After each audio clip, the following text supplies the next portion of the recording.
Iniciamos en este primer bloque hablando del matrimonio.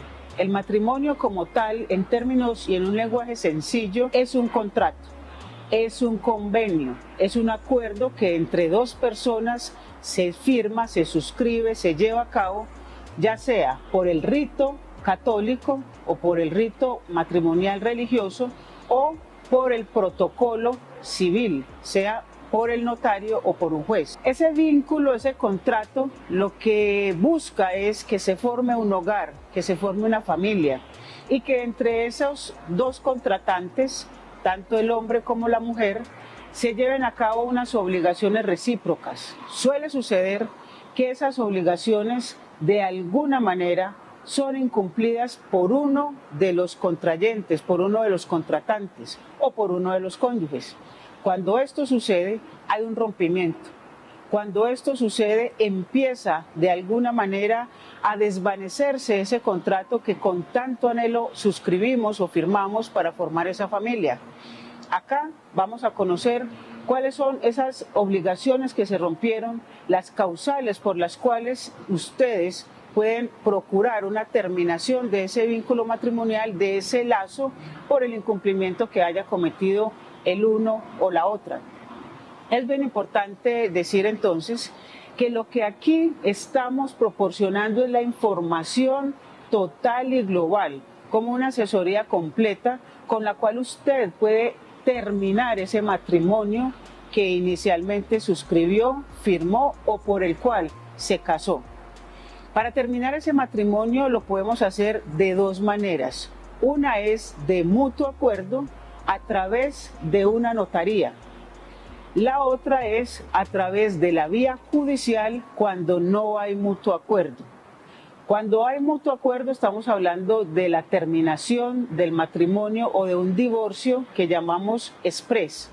Simplemente conseguimos el abogado, en este caso yo oficio como abogada, la abogada instaura una solicitud firmada por ambos cónyuges y simplemente el notario refrenda, acepta esa solicitud y a través de una escritura pública da terminación a ese vínculo matrimonial. Esto es lo que llaman ahora divorcio exprés. Sin embargo, no siempre hay esa muy bonita posibilidad de terminar de mutuo acuerdo.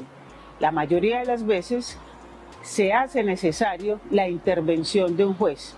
Y esto ocurre porque uno de los cónyuges, uno de los contratantes, no admite o no acepta la terminación y por ello entonces es necesario acudir a una de las causales de terminación del matrimonio que conllevan a divorcio, que están enumeradas en el Código Civil. Vamos a ver las causales que más de alguna manera se proporcionan y por las cuales ustedes pueden procurar este divorcio. Hay que tener en claro lo siguiente: si no hay el amparo de una causal de divorcio, no es posible llevar a cabo hasta hoy, hasta el momento en que estamos grabando este programa, en el año 2024, no es posible llevar a cabo el proceso de divorcio. Se hace necesario que uno de los dos cónyuges incurra en alguna causal para que éste se pueda terminar.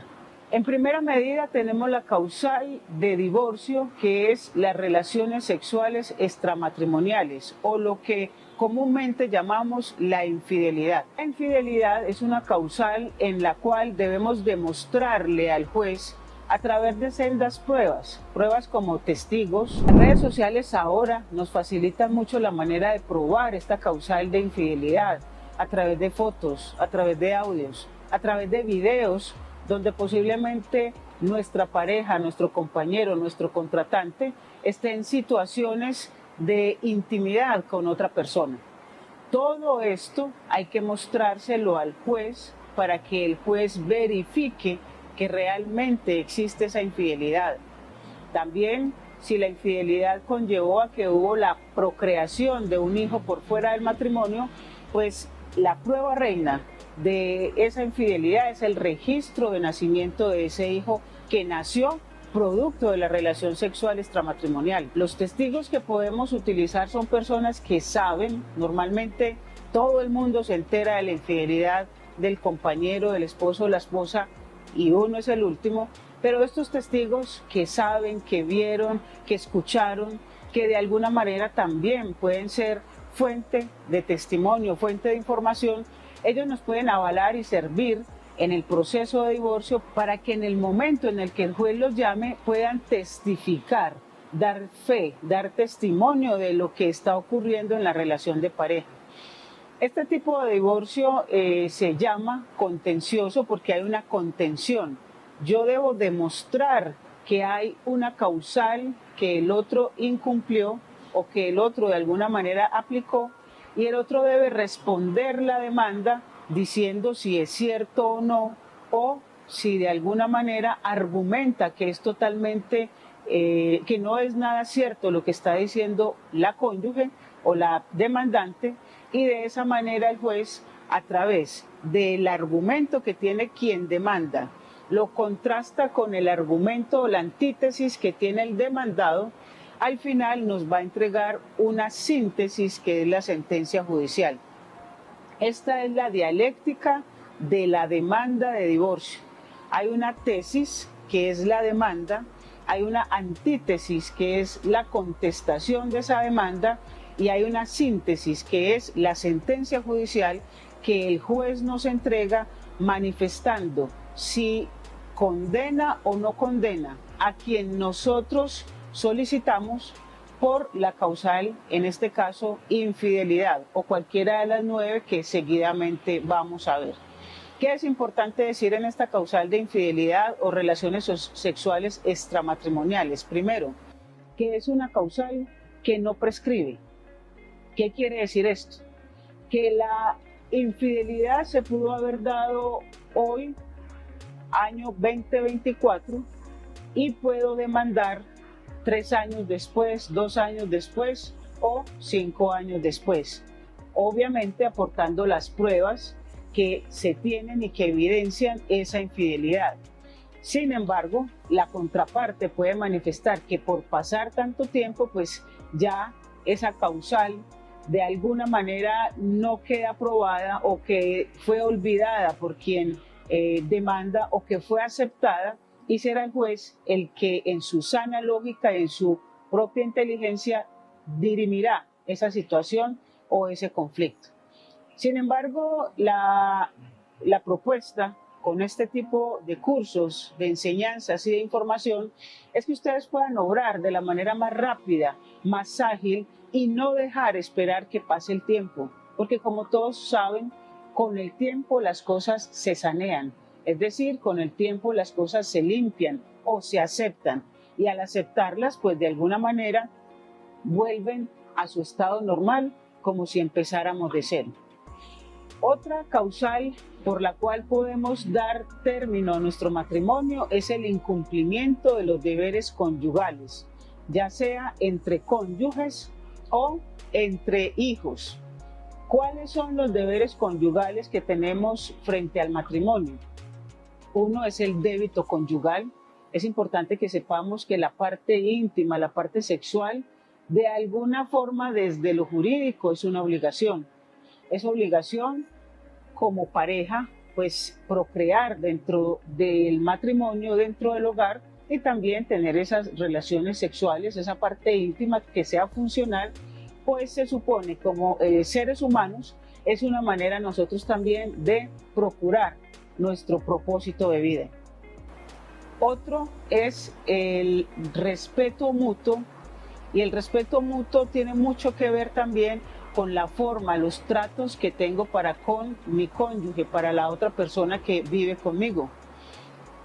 Esa forma y tratos deben ser armoniosos, con cuidado, sin violencia. Si una o la otra persona está evidenciando que en su matrimonio no hay un buen tratamiento, obviamente puede interrumpir, puede romper ese vínculo matrimonial y llevar a cabo el proceso de divorcio. Y la otra es el socorro, el cuidado, el socorro, el saber que si la otra persona me necesita, allí estaré. Hicimos de alguna manera, si el matrimonio se hizo por el rito católico, una especie de voto de pobreza, donde le decimos al otro que ante la pobreza, ante la enfermedad, estaremos ahí. Ese es el débito de socorro, donde yo voy a estar con el otro en las buenas y en las malas, en la salud o en la enfermedad. Todo esto es aplicable al campo jurídico bajo el entendido de que la otra persona puede entrar en desgracia y se solicita, se requiere de la contraparte de el esposo o la esposa que esté ahí, que aporte, que ayude. Si esto no es así, puede también uno de los dos, dependiendo de quién incurra en esta causal, iniciar la demanda de divorcio. Esta demanda, como en todo, deben aportar las pruebas, son fundamentales la parte probatoria. Siempre buscamos probarlo a través de testigos, si tenemos testigos, o por la parte documental, o comentando la historia de qué pudo haber pasado. Si, por ejemplo, ya no hay intimidad sexual entre la pareja, si ya cada uno vive en la misma casa, pero en habitaciones separadas, y eso para uno de los dos es óbice de separación, porque le hace falta esa parte íntima, esa parte sexual, ese personaje puede presentar la solicitud para dar término a ese matrimonio, dado que él no se está desarrollando desde su parte de ser humano, desde esa parte íntima, desde esa parte sexual. Lo mismo ocurre si hay unos malos tratamientos. Debo demostrar, ya sea porque ponga una denuncia ante la fiscalía si me han tratado mal o si me han violentado, y debo demostrarlo probándolo ante el juzgado, y será el juez el que a través de la sentencia judicial dé término a ese matrimonio que de alguna manera se formó. Con esa segunda causal, entonces, tenemos otra posibilidad de llevar a cabo nuestro divorcio. Aquí ustedes lo que van a analizar es en cuál de las causales ustedes se ven de alguna manera identificadas, y con base en eso van a extraer la causal, y aquí van a encontrar los PDFs con cada una de las posibles solicitudes o demandas para que ustedes mismos la llenen, cuenten la historia, y juntos vamos a presentarle la demanda al juez para que pueda de alguna manera fácil, sencilla y ágil dirimir esta situación. Dentro de esta segunda causal está también el incumplimiento con los deberes con los hijos.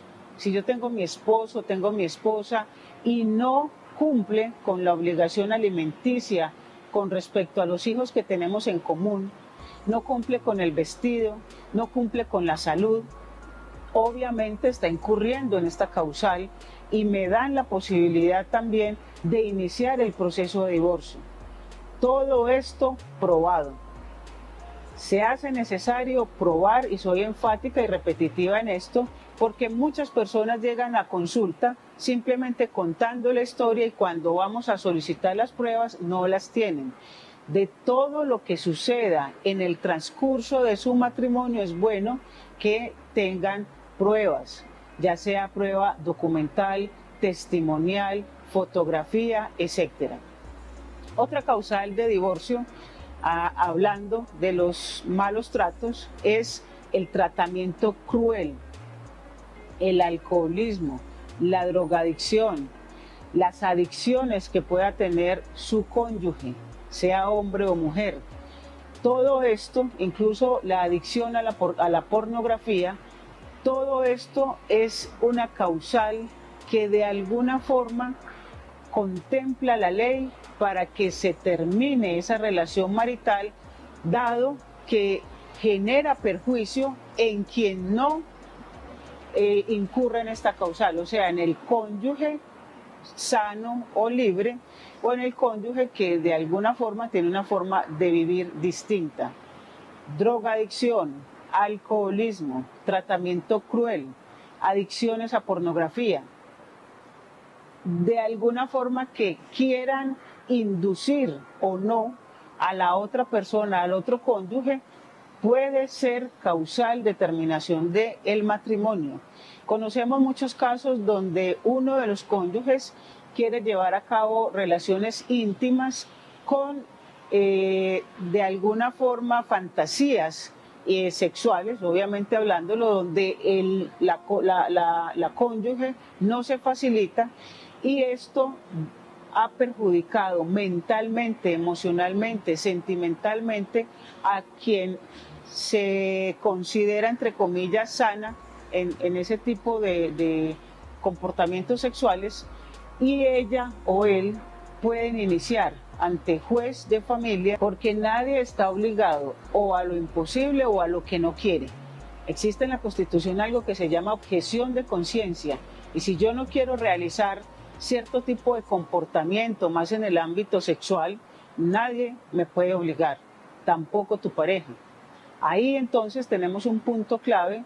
Obviamente llevar un proceso judicial ante el estrado como tal, ante un juez, viene siendo para muchas personas algo vergonzoso, penoso, pero no lo tomemos así. En este momento somos una sociedad abierta, somos seres universales donde todo es posible, y tanto de parte de mi pareja como de parte mía pueden haber algún tipo de sombras, de aberraciones que, si no se logran surtir de la mejor manera, si no se logran evolucionar o mejorar, lo mejor que podemos hacer es terminar el vínculo matrimonial.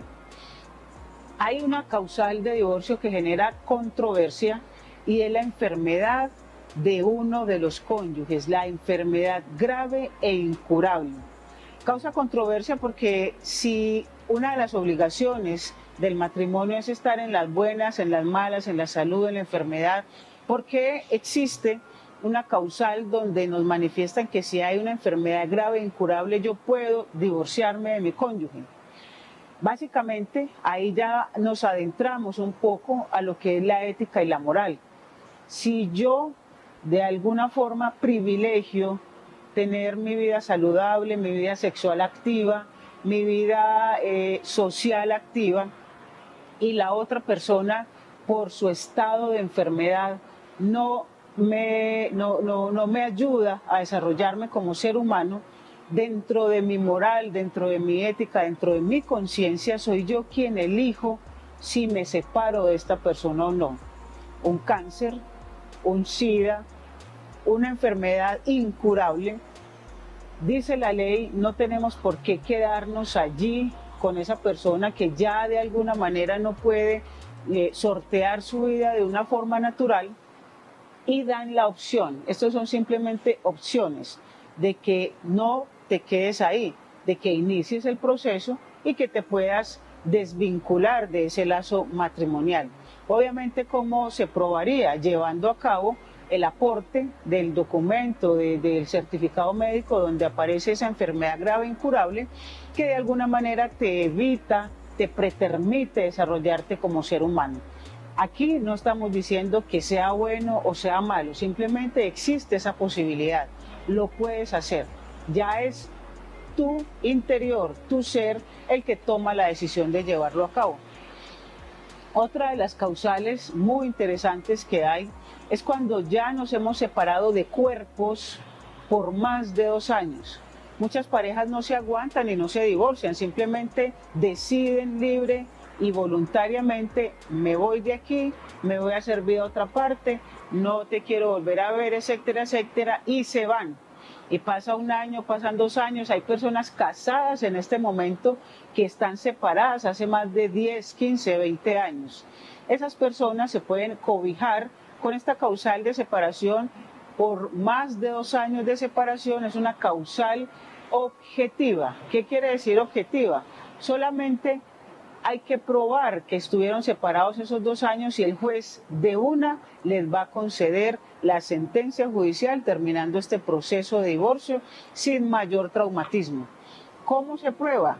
Con testigos, con otro, sabiendo que hay otra relación marital, otro hijo, por ejemplo, con prueba documental de que cada uno ya tiene una vida separada, que ya no hay amor, que ya no hay cariño, que ya no hay ese compromiso como pareja.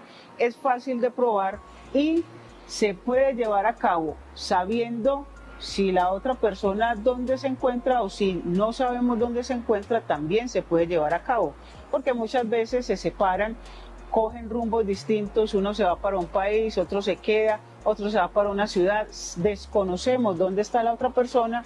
Pues simplemente, si tengo la intención de divorciarme, lo puedo hacer. Eso se hace a través de un proceso judicial donde les nombran un curador, una persona que actúa en representación del cónyuge que falta. Y ese curador va a ser quien conteste la demanda, quien esté en todo el procedimiento y va de alguna forma a estar presente en el proceso como si fuera el cónyuge. Ese curador lo nombra el juez y al curador se le solicitan o se le pagan mejor también unos honorarios que son mínimos para que haga su trabajo. La otra causal por la que más de alguna forma podemos llevar a cabo estos procesos es la de mutuo acuerdo. Es cuando las dos personas civilizadamente deciden terminar ese lazo matrimonial, ese vínculo, y simplemente firman el poder manifestando que ya no va más, que se termina, y el juez avala esa terminación a través de una sentencia judicial. Próximo bloque donde vas a saber qué pasa en el matrimonio, en el divorcio, mejor cuando hay hijos menores, que hay obligaciones con ellos y que no podemos desamparar.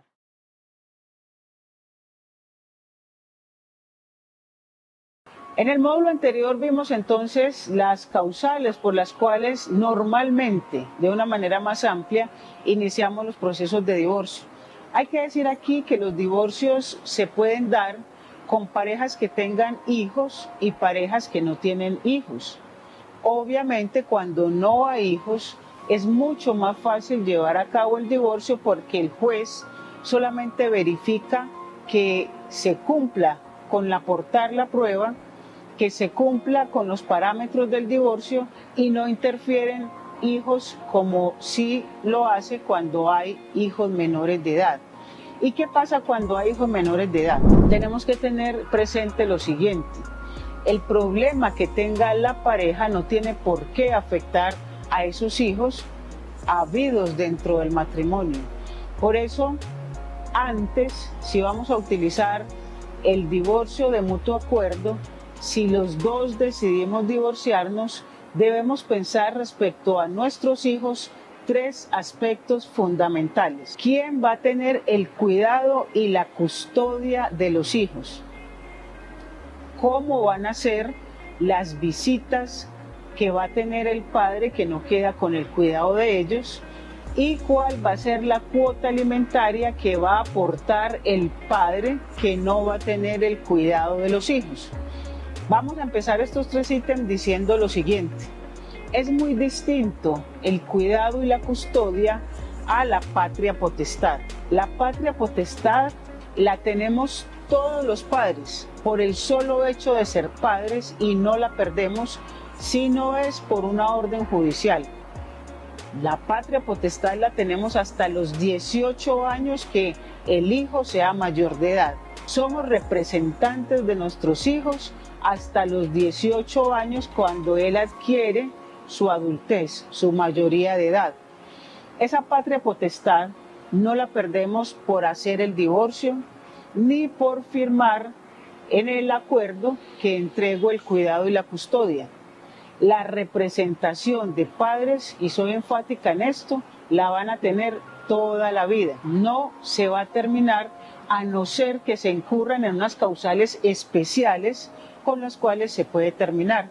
Entonces, el hecho de entregar o ceder el cuidado y la custodia no significa que pierda la patria potestad, significa simplemente que los hijos deben vivir con uno de los dos padres, deben estar al cuidado y custodiados por uno de los dos padres. Puede haber una custodia compartida, quiere decir que los dos ejercemos esa custodia de cuidarlos, pero solo uno lo puede cuidar.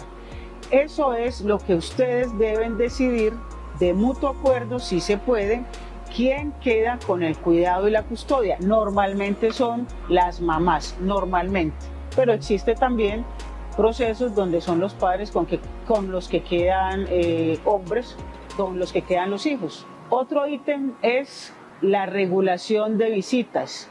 Si el cuidado y la custodia lo va a tener la madre, entonces el padre, ¿qué días, a qué horas, en qué fechas especiales, en qué momentos que no interfieran con la educación académica del niño, va a visitar a sus hijos. Y esto es importante porque es un deber y es una obligación. Los hijos tienen derecho a la visita de sus padres y los padres tienen la obligación de visitar a los hijos para no perder ese lazo, esa filiación que se tiene respecto del hijo. Eso debe quedar claro en la sentencia judicial o en el acuerdo que se lleve a cabo para terminar el proceso de divorcio. Y lo otro, que no por último es menos importante, es la cuota alimentaria. ¿Cuánto va a pasar económicamente hablando el padre que no tiene el cuidado de los hijos o la madre para que los niños puedan tener su supervivencia, para que puedan tener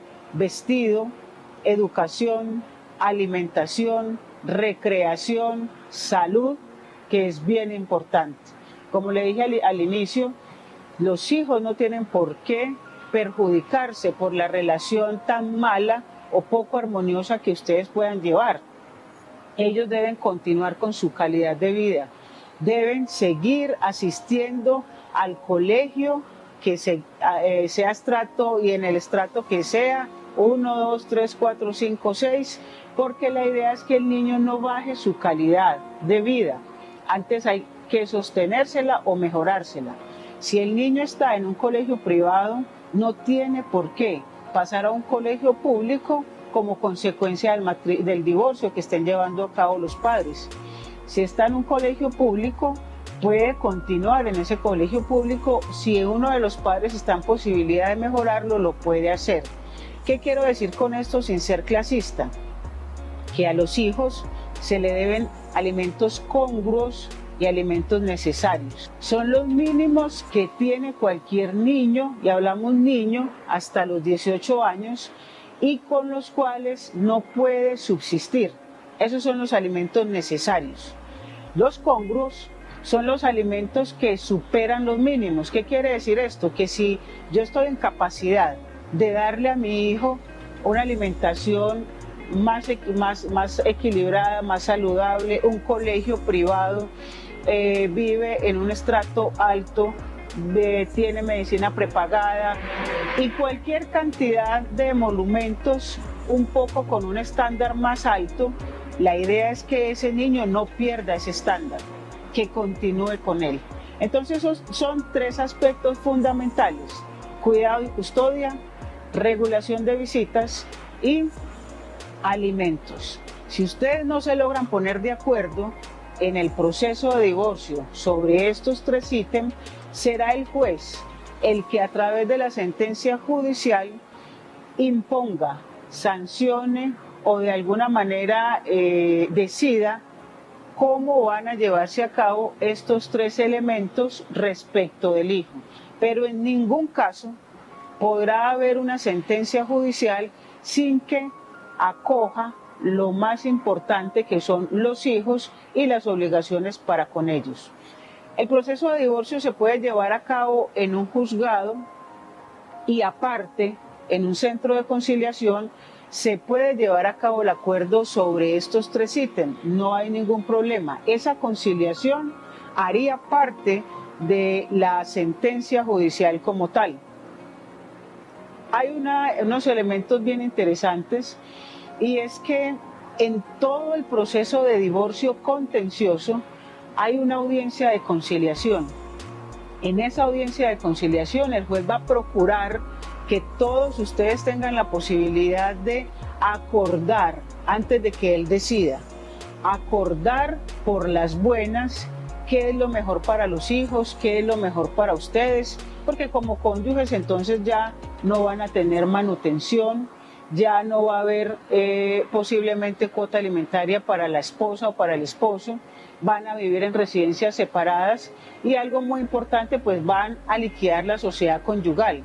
El juez del divorcio no les liquida la sociedad conyugal, eso se hace en otro trámite distinto, en un trámite diferente, ya sea también por notaría o por juzgado. Con la sentencia judicial queda disuelta la sociedad conyugal, mas no queda liquidada. Hay que hacer el proceso o el trámite de liquidarla, ya sea porque hayan bienes o porque no hayan bienes. Siempre, así no hayan bienes, hay que liquidar la sociedad conyugal. En el próximo módulo vamos a ver un poco más a profundidad sobre esto y a esbozar mucho más este proceso de divorcio como solución a ese matrimonio tormentoso que puedes estar viviendo. Ojo a la justicia.